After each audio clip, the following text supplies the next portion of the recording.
I wanted to do a quick review of this Amazon in-dash. These things are really cheap. They're like 78 bucks.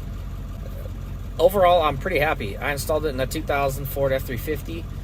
I also have the backup camera set up. So I installed the backup camera. That's all good. I can't believe these things are this cheap. So hopefully it lasts a while. One thing I would highly recommend is that you download something called Nova.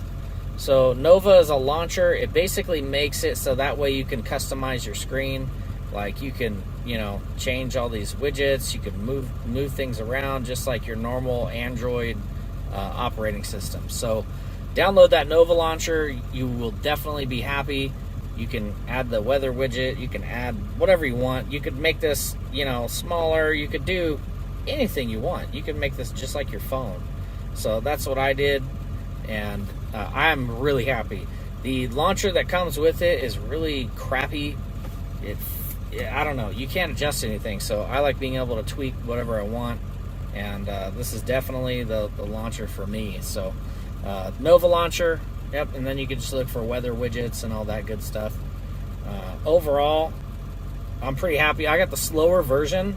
I got the 1 gigahertz 16 megabyte version, and it was the cheapest one they had, and they come in under $100 with a backup camera, so I really can't complain. Definitely recommend it, and the audio quality is pretty good. It's not very loud, but it's pretty good. It's loud enough for me. I'm not blaring my music so that the entire neighborhood can hear it, but I do listen to loud music. So overall, I'd recommend it. There it is.